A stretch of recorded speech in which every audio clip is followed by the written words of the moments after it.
It's been a while since my last review, and I'm glad to be back. I wanted to take a moment to say thank you for taking the time out of your day to stop by and watch the video. Enjoy.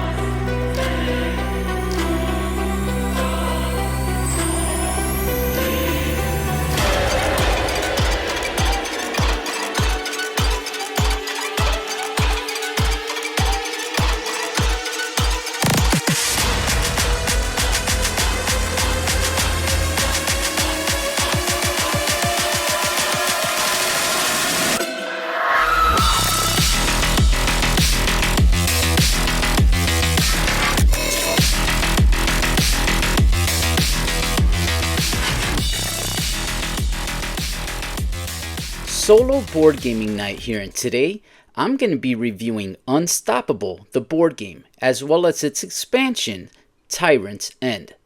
As always, I want to give you an overhead view of the table so you get an idea of just how much space the game takes up. To be honest, with these mats, it doesn't take up much space at all. Everything's contained within the playmats. However, even if you don't have the playmats, I'm pretty sure you're not going to have any trouble fitting this game on any size tabletop. With that out of the way, let's go take a look at the box and see what's inside. The cover of Unstoppable looks really good. I do like the art.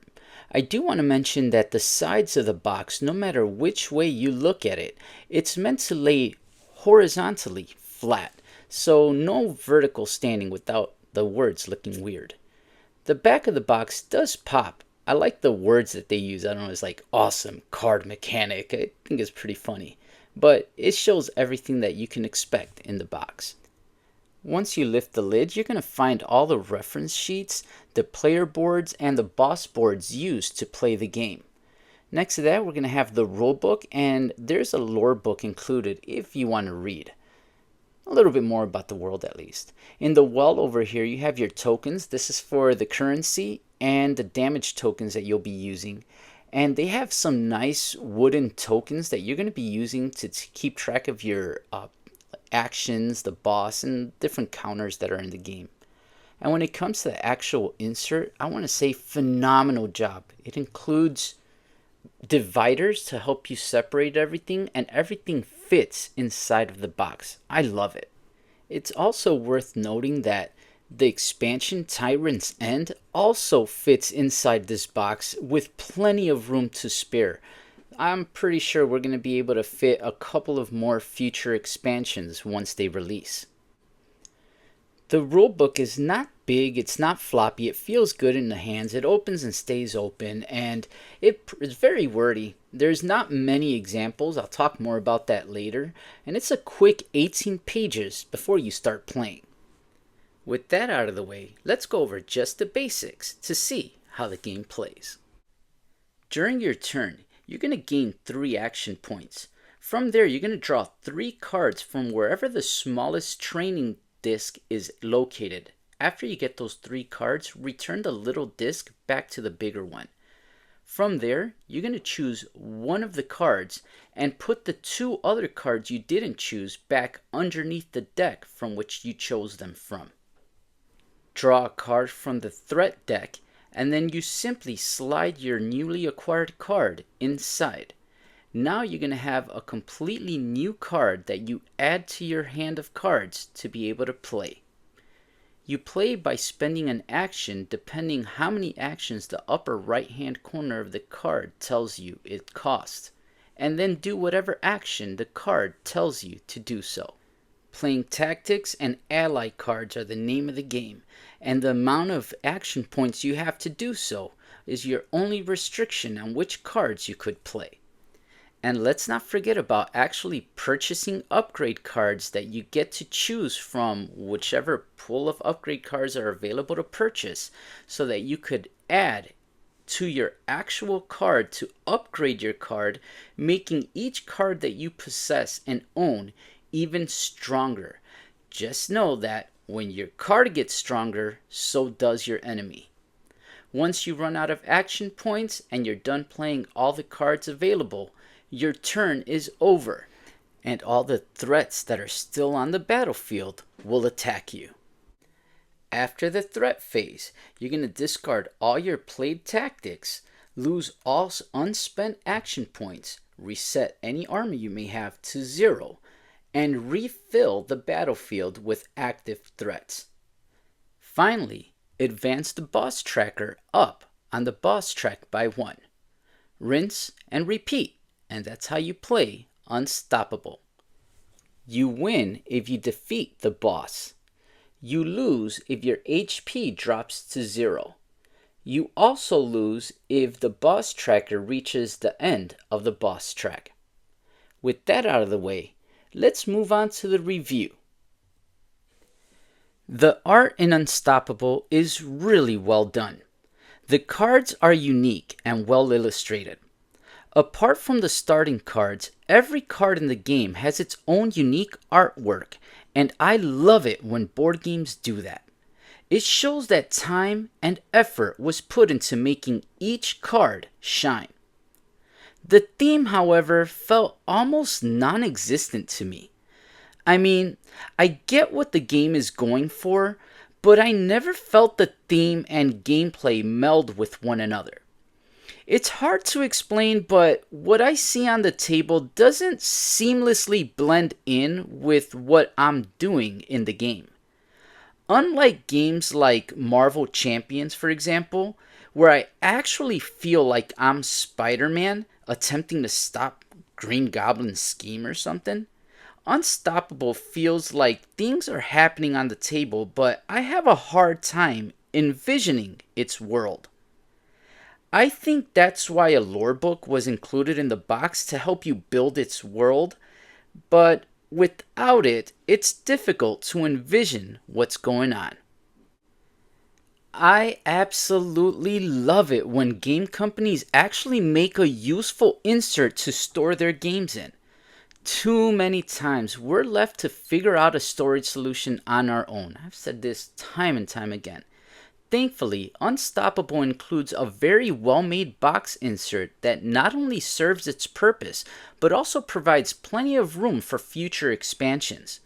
The expansion, Tyrant's End, fits in the box with plenty of room to spare. You gotta love it.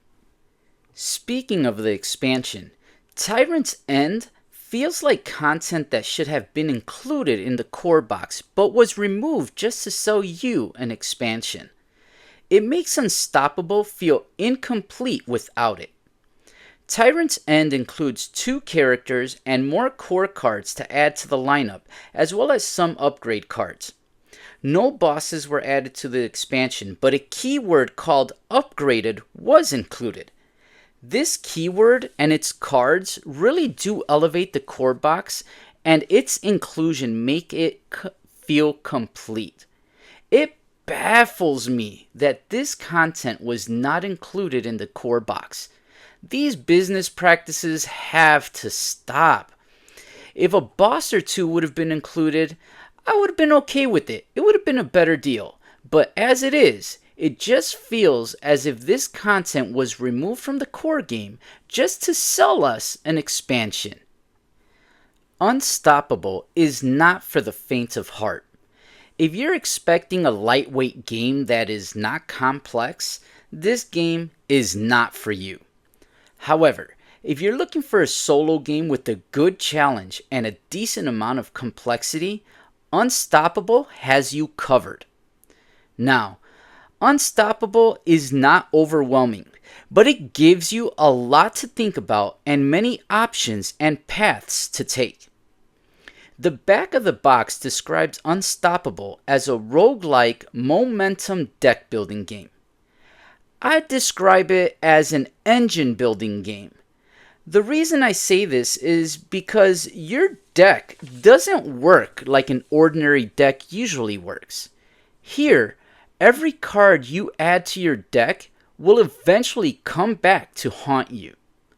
Every card you upgrade for your benefit will also upgrade the threat that it's related to.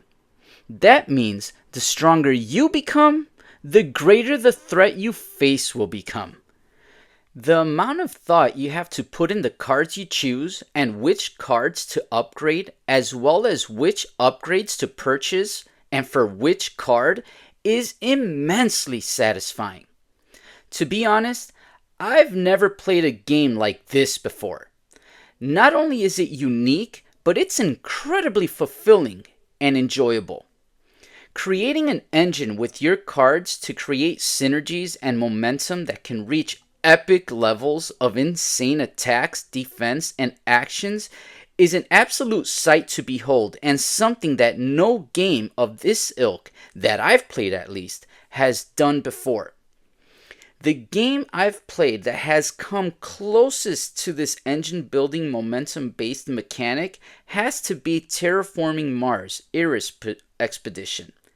The difference being that the Eris Expedition focuses on resources and points, while Unstoppable focuses on attacks, defense, and actions. Both completely different games with similar DNA, but Unstoppable manages to create a unique gameplay loop and mechanic unlike anything I've played before. Put 3 or 4 upgraded allies into play and see for yourself. Add some upgrades to allies and tactic cards and enjoy the fireworks as one ability sets off another, which sets off another. It's awesome. It puts a smile on my face just thinking about it. The cards you choose to hang on to, the upgrades you purchase, the cards you put in play, and the threats you choose to tackle all have the potential of creating some of the most satisfying chain reactions I have ever witnessed on the gaming table. The satisfaction doesn't come from either winning or losing, but from the actual gameplay and options available to you. Taking out the boss just elevates the excitement that much further. While setup frustrated me the first time I played it, it was due to how vague the rulebook was when it came to sleeving the cards. An illustration or two would have gone a long way to ease that frustration. Once you figure it out, it's simple. So I have to ask, would it hurt to just add an example to the rulebook? Here, like this. You grab the strike, you grab the thief. You put them together back to back, you grab your sleeve and sleeve it right in. See? Easy. One example is all that's needed, but not there. Teardown was surprisingly manageable. Now, you're still going to be unsleeving all the cards you upgraded, but the tab on the top of the card really makes it easy to unsleeve. All I do after that is sort the cards and either replay it or just store it in the box, which does include dividers by the way. Overall, Teardown is not bad if you ask me. I've seen much worse in games that don't even involve sleeving. Since I know that Unstoppable can be very difficult and it may even feel swingy sometimes, I decided to include some tips and tricks to help you along the way. When purchasing upgrades, the icon on the bottom of the card lets you know how the threat will be upgraded. The tiny icons to the left of the threat card lets you know the type of card you'll gain when defeated. A stands for ally card. T stands for a tactic card. The action icon lets you know how many action points are needed to play the card, and this portion of the card lets you know its ability. Use this information to help guide you while dealing with threats. Defeat threats that create chain reactions. If a defeated threat rewards you with damage, use that damage to defeat another threat that rewards you with even more damage. Sometimes defeating a threat that is on your deck can help you create these chain reactions. Finally, use your allies. Put as many allies as you can into play. Use their synergies and upgrades to have them fight for you. If you do it right, you can have your allies damage threats, give you armor, and even more actions without the need of spending your precious action points. Then, play tactic cards to fill in the blanks and wreak havoc on the threats. Overall, I absolutely adored Unstoppable. It's not perfect. The theme makes it hard to envision its world and the lore, but the art is pretty great and individually unique. The box insert is very well done and gives you ample space to store the game. The expansion Tyrant's End feels like content that should have been included in the core box with cards and a key word that makes Unstoppable feel incomplete without it.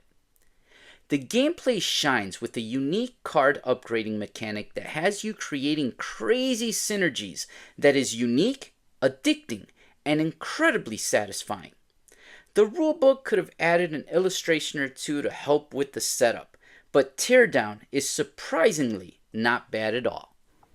Even with its imperfections, my final verdict for Unstoppable is a great 9 out of 10. A must-play solo game. I hope you enjoyed the review as well as the new rating system. I want to take this time to say thank you for taking time out of your day to hang out with me.